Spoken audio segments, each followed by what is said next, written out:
I'm Pat Doris. Welcome to The Story. Also, welcome to Friday. Holy smokes, what a week it's been, huh? Most of our political races are now over, and on the national scene, the presidential race, at least for one former president, seems like it's just getting going. But let's stay local, because Washington's 3rd District delivered the stunner of this election cycle, not just locally, but nationally. And that is why it's our big story.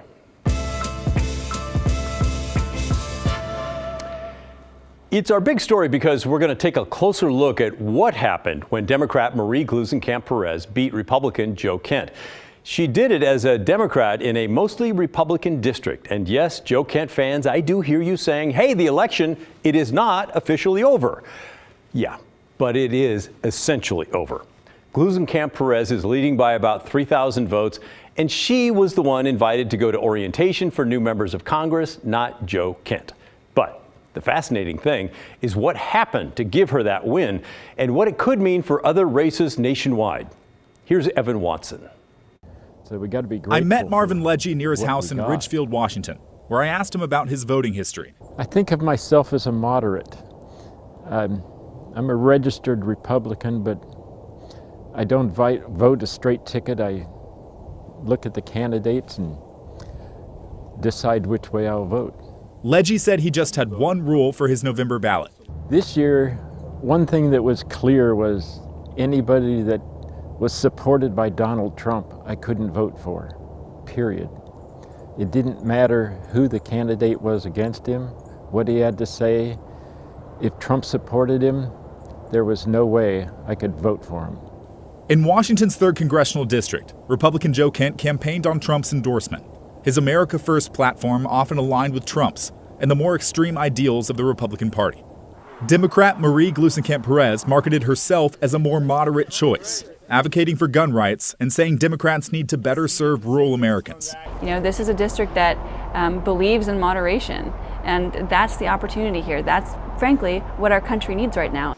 The two candidates competed to replace Jaime Herrera Beutler, a moderate Republican congresswoman who voted to impeach Trump after the January 6th Capitol riots, but lost in the primary. Ledgy made his mind up early, even though he's typically voted for Republican candidates. He couldn't vote for someone who agreed with Trump's attempts to overturn the 2020 election results. Donald Trump liked Joe Kent. Therefore, he's crossed off my list. If he hadn't won the primary, I could have voted for Jaime Herrera Beutler. Probably would have. Yes, Ledgy is just one voter in a district of more than 300,000. But the election results seem to show he's not alone. Just look at Clark County, where nearly 2/3 of all 3rd Congressional District voters live.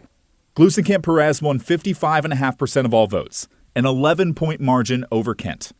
But compare that to the race for Senate.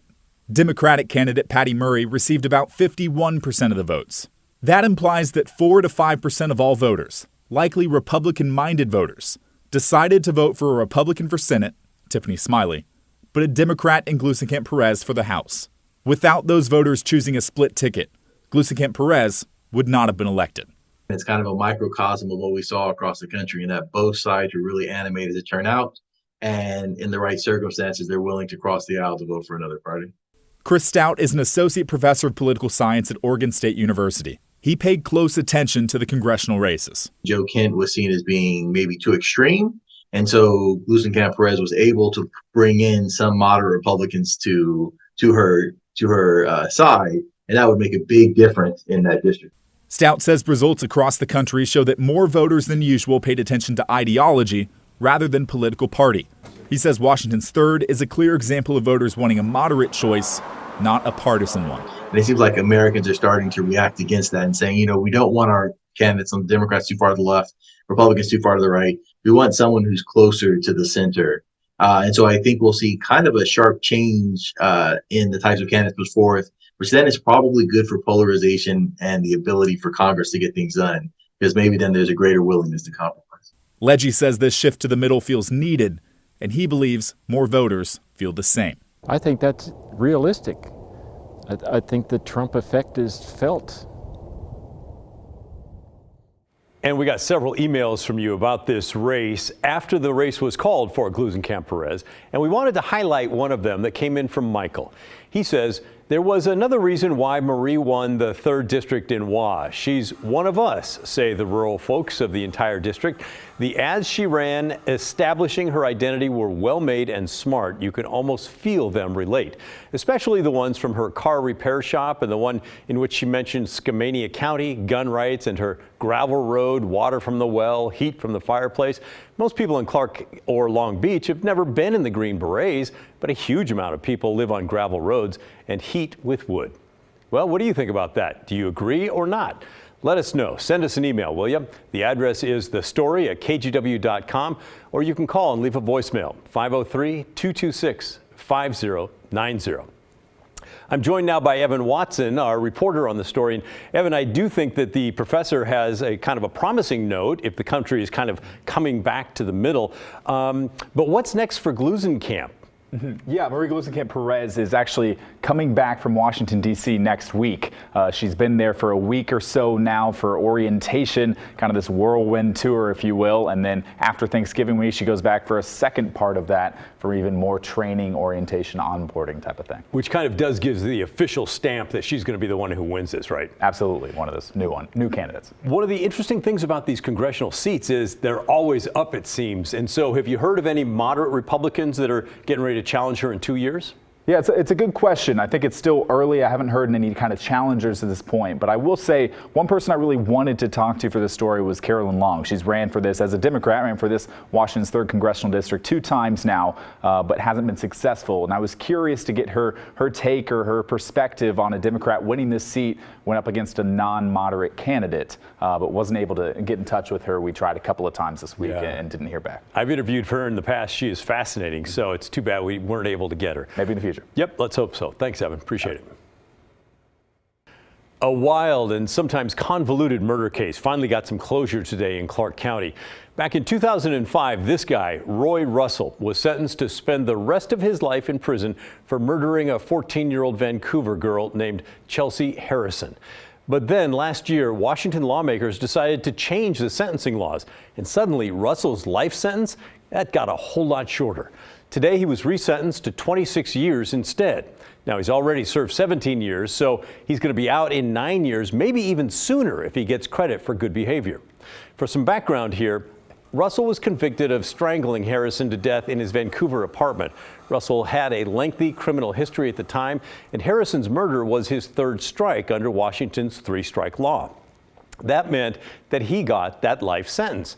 But then last year, Washington lawmakers removed second-degree robbery as a strike, which was one of Russell's previous strikes.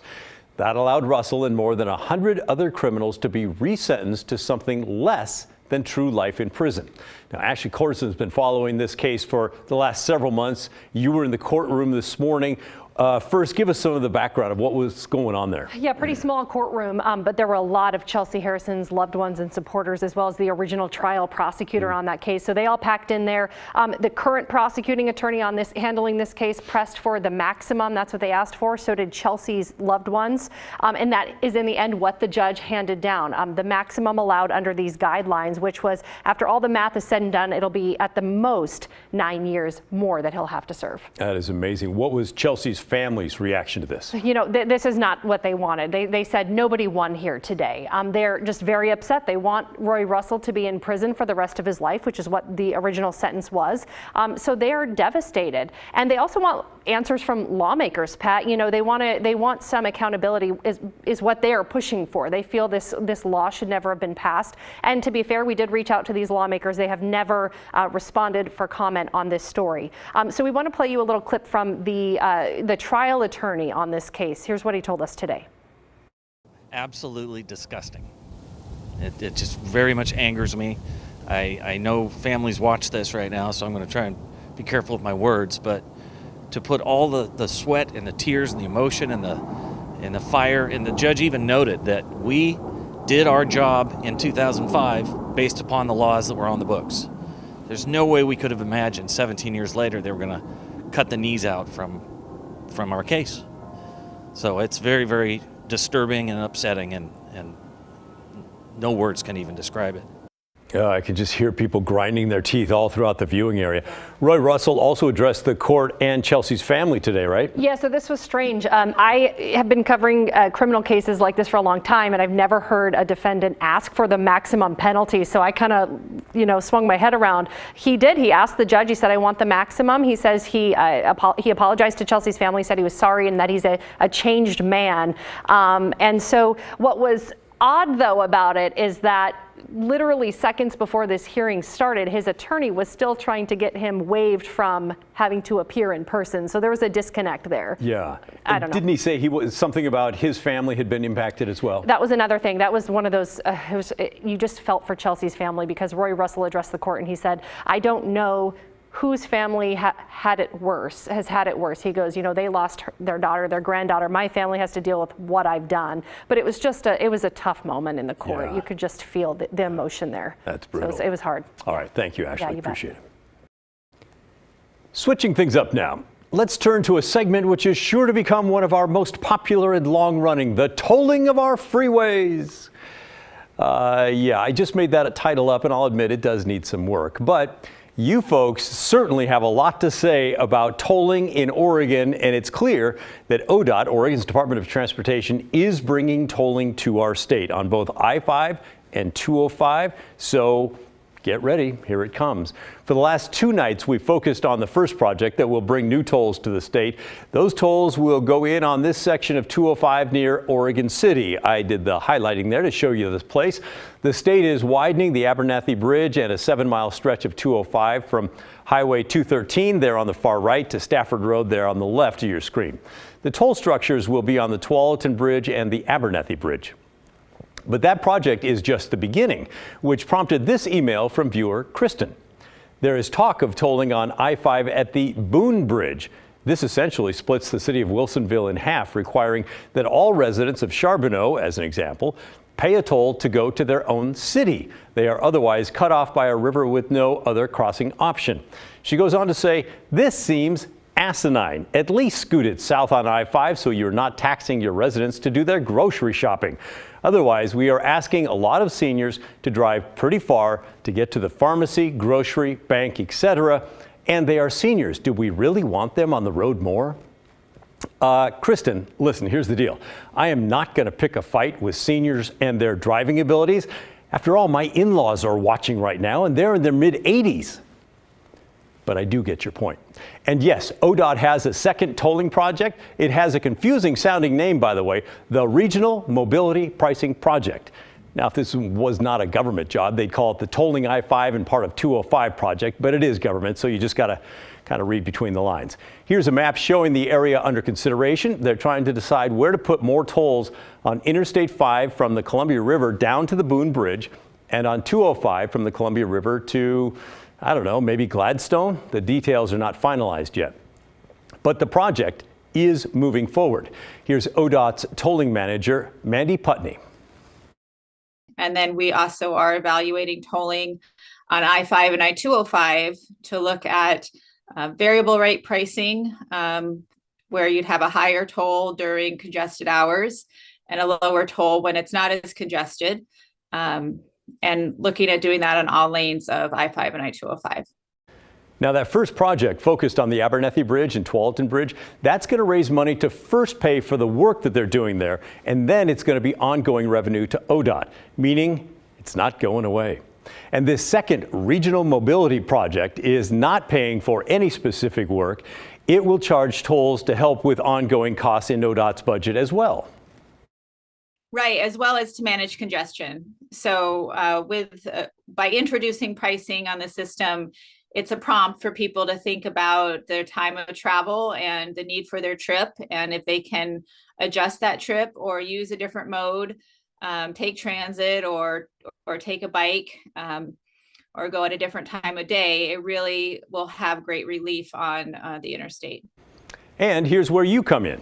Today, ODOT began taking comments from people like you. They are at the very front end of an environmental impact statement.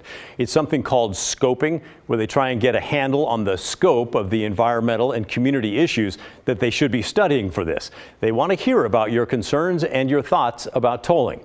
This is a release that ODOT sent out letting us know about a couple of upcoming public information systems. If you are ready to tell them what you think right now, well, get out a pen and paper or maybe take out your cell phone and write these things down. The email address or phone number are there on the bottom of your screen. I'll also help you out. The email is oregontolling@odot.oregon.gov, and the phone number is 503-837-3536. Let's leave that up there for just a few more seconds. If you call, you're probably going to get a voicemail, but that's okay. Leave them a message and let them know how you feel about this.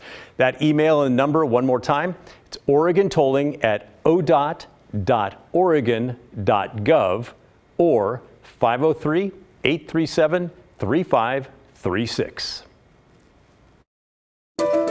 Up next on The Story, Portland voters approved the charter reform measure to upend the current government structure, and the process towards new government is well underway. The city will be split into 4 districts to choose new councilors, but who decides those district boundaries? We have the answer, as well as some concerns that current council members have about the process. We're getting down to the nitty-gritty in the Rose City when The Story returns.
Now, let's focus in on the city of Portland, namely the first steps taken in the wake of the voter-approved charter reform.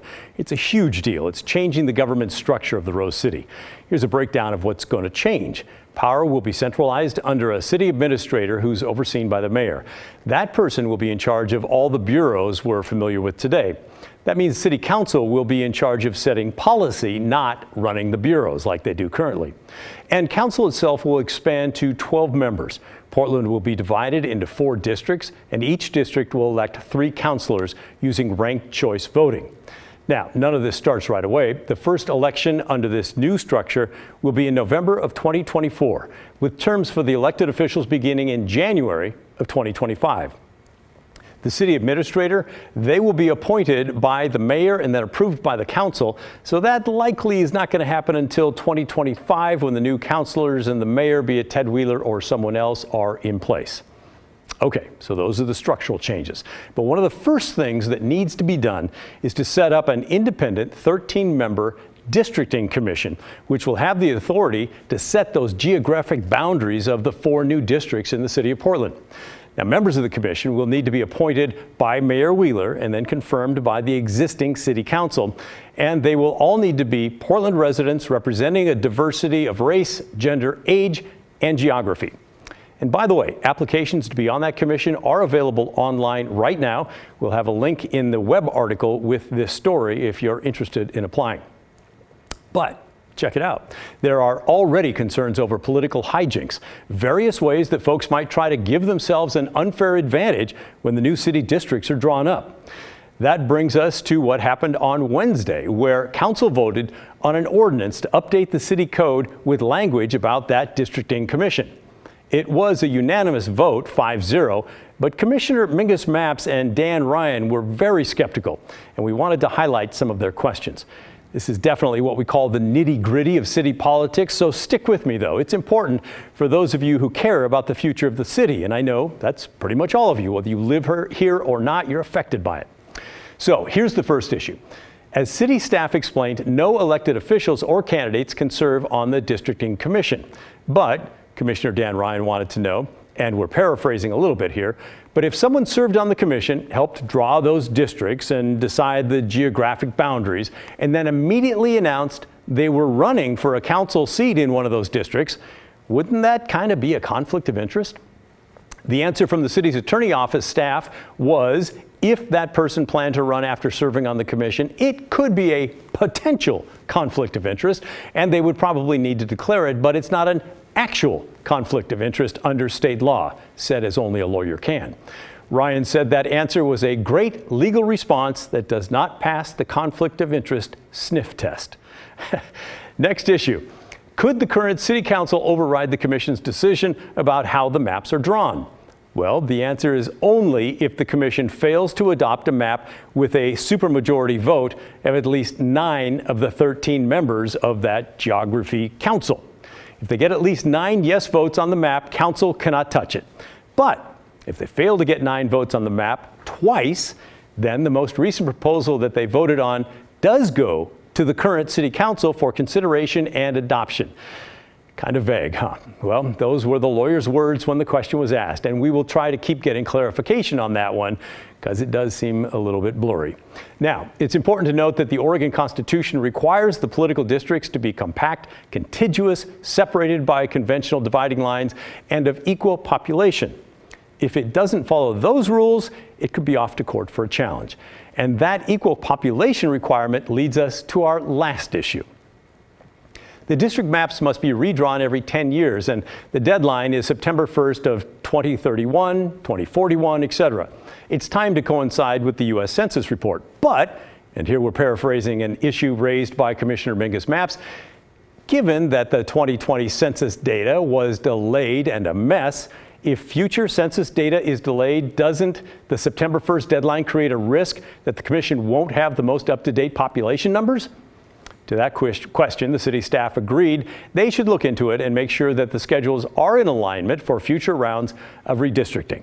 Now, much of the reform feels a little far away, but the commission still does need to get chosen, and relatively soon. They need to get drawing because the 4 Portland districts need to be finalized by September of this next year.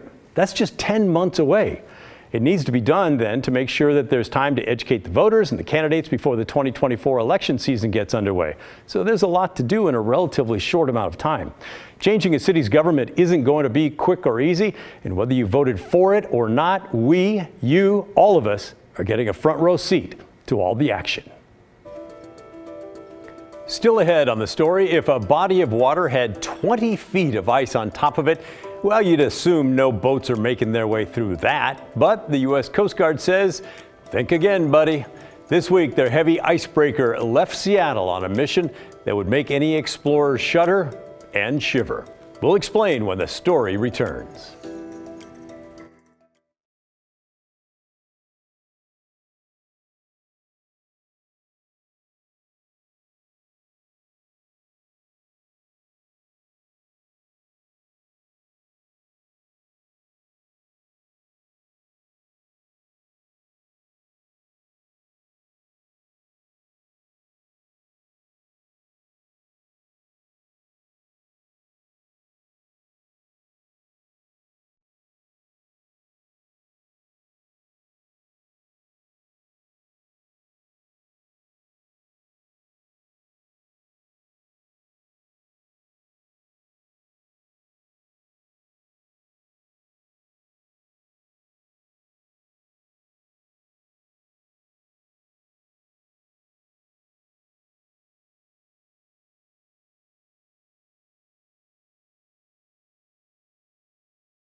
This week, the U.S. Coast Guard sent its heavy icebreaker out of Seattle on a joint military service mission. The Polar Star is its name, and it achieves what its name suggests. It breaks through a fleet of ice to open shipping lanes near the Earth's poles. This mission, called Operation Deep Freeze, is working to resupply the science station in Antarctica. Natalie Swaby from our sister station in Seattle reports on the long journey ahead. Seattle is the home port for the U.S. Coast Guard cutter Polar Star, and Captain Keith Ropella is the commanding officer. We are, I guess, the tip of the spear for the resupply of McMurdo, which is the science station down in Antarctica. That's the mission, and this is the only heavy icebreaker that the United States has to get the job done. The Coast Guard provided this video. Polar Star is able to cut through ice as thick as 21 feet. Every year, the vessel makes the journey to create a path to allow refuel and resupply ships to reach the science station, according to Petty Officer Michael Clark. And that's extremely logistically important for the science missions in the United States and our partners' interests in the South Pole. I'm standing on the Polar Star about an hour and a half before they prepare to head south. And over here, the Healy just returned from the North Pole on Friday. These two vessels make up the entire ice-breaking fleet for the United States, and that's something the Coast Guard wants to change. We are looking to make Seattle home to more Red Hull Coast Guard boats to continue to carry on these missions that are very important to the nation. The Coast Guard is in the planning phase, exploring options. One would expand the base north, one would expand south, and one would be a hybrid. He says upgrades are needed, especially since the Polar Star is 46 years old. Today, the vessel is pushing forward. We have 140 people permanently on the Polar Star. This departure marks the beginning of a 4.5-month trip. The journey just getting underway, I love you! is more than 20,000 miles to Antarctica and back. All right, sounds like a long trip. Keep sending your questions and comments to thestory@kgw.com. We're going to wrap things up right after this.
Well, that's the end of our show. Thanks for watching.